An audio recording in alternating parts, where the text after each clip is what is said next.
Good Saturday morning of the Gospel of St. Matthew, okay? This chapter 23. This one is aimed at the clergy.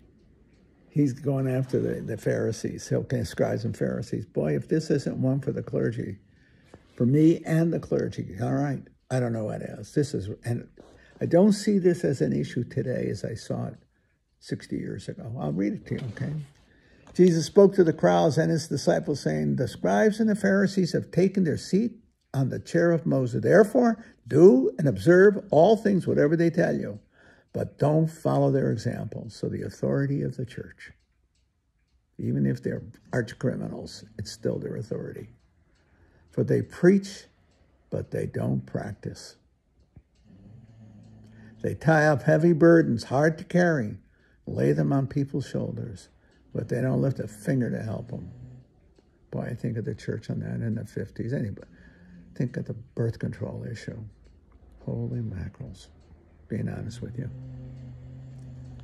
You know, I think we laid a lot of heavy burdens on people's, but I'm not so sure how much we did to help them. How many times we lifted those burdens. I remember as a confessor, when I first getting started, one of the priests was really eloquent. He says, we're here to lift men's burdens, not place them. I think that's why our monasteries were meccas for confessions. People came from all over. First of all, the secrecy was massive because we never saw them with just a voice. They'd come and press a button, come into the confessional in the monasteries. We never saw them. They were just a voice. There was three, I told you this, there were three of us on the first floor and we heard all the confessions. And I think in many ways they came because, first of all, the anonymity was complete. But the second was, I think, we Passionists, because we contemplate the suffering of Christ's love for us. We weren't there to put the burdens on them, but to take them off of them.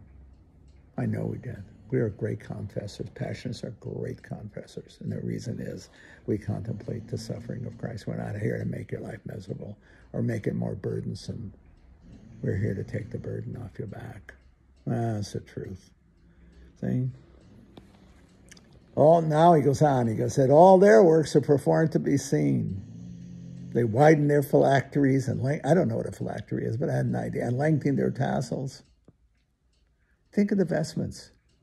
There's a difference between wearing a vestment and being flamboyant in it. And I've seen that.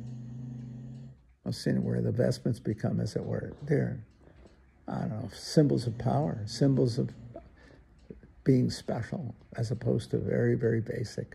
The investments we have at St. Mark's are very, very basic. It's basic, and I'm glad of it. They're not glamorous. They're not gorgeous. They're not, whoa. They're not. They're plain as they get. This is the way it's supposed to be. I think St. Mark's, St. Tim's has always had that kind of modesty in its priesthood and its celebration. Always modest. The music, everything. We're not showtime. There is no showtime. There's just Christ and the Eucharist and the people of God. I mean it. And it's not me doing it. It's been the entire tradition that I've been associated with for 50 years. That's the truth. Okay? They love places of honor at banquets, seats of honor in synagogues, greetings in the marketplace, and salutations. Rabbi, think of Father. See?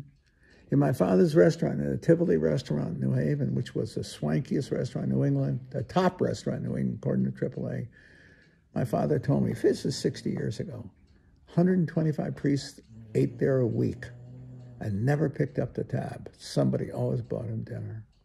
This is the swankiest restaurant in New England. Think about it. See? Something wrong in that picture. When I came here, I'll give you an example, the counterexample to that. In 1971, Father Cronin was the pastor. He was an older man, I guess, at that time. He was in his 70s, around 70, 65 or 70. I was 30. He's going to take me out to dinner. And I'm thinking Tivoli, the equivalent of the Tivoli. What else did diocesan priests do? See, that's what I was thinking. We didn't do it in the orders. But I got to say, I thought, so we went to Phil's barbecue. Kids flying off the wall.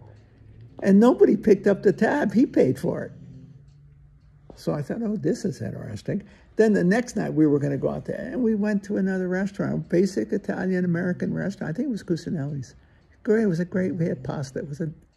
But again, it was a family restaurant, and he paid the tab. And I knew there was something really right about this. The priesthood is not a racket. It's a service. It's a service, not a racket. Nobody owes you anything. See? Nothing. We owe them. I mean that.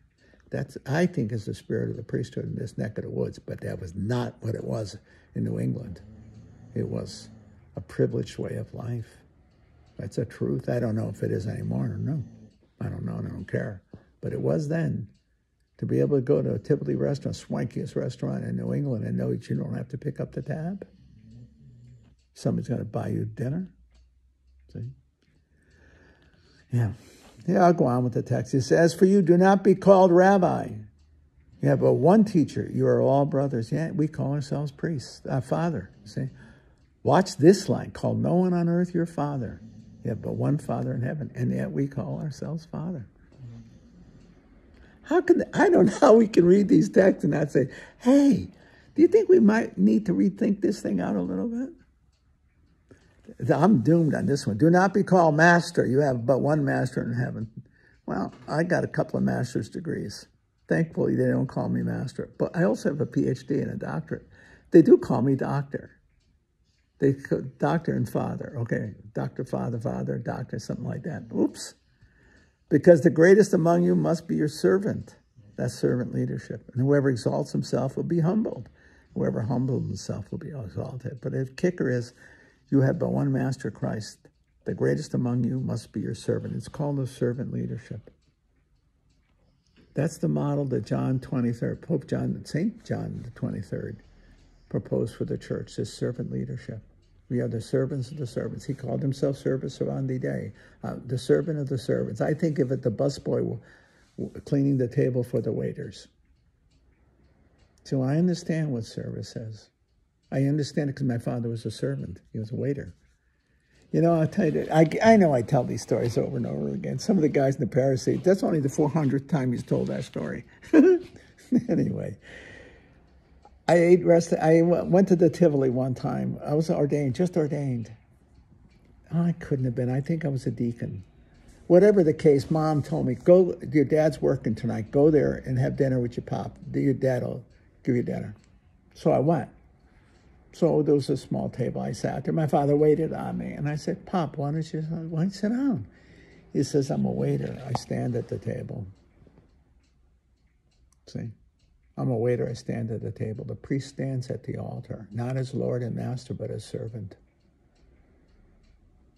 Whether it's at St. Peter's in Rome or at St. Mark's in Afton, we stand at the table, not because we are Lord, but because we are the servant. We bring the food to the faithful, the food of life, whether it's by word or sacrament. We're servants. We're not masters. We're servants. We're waiters. In many cases, we're busboys. That's the truth. That's the truth. Yeah.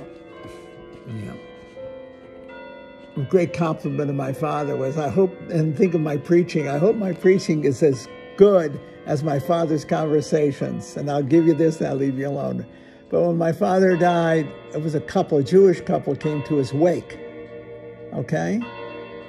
And my father had been retired now. My father died in 1987, and he retired in 66. It was 21 years, 67, 20 years between his death and his retirement. How many people go to the wake of a waiter, okay? That's what he did. He came to our wake, my father's wake, and what he said was this. I hope it's true of me. He made the food taste better by talking to us. What a great line. The servant made it better by singing as he served, as it were, by talking to us. And I hope in the end, when I'm dead, gone, somebody's still around, they said, well, he made the Eucharist, in a sense, taste better by talking to us in his sermon. Because that's what I was called to do. My father was a waiter. He was called not only to bring food to the persons, but to talk to them. And I talk to you. I'm doing it now. I hope I'll be remembered the same way my dad was. He made the food taste better by talking to us.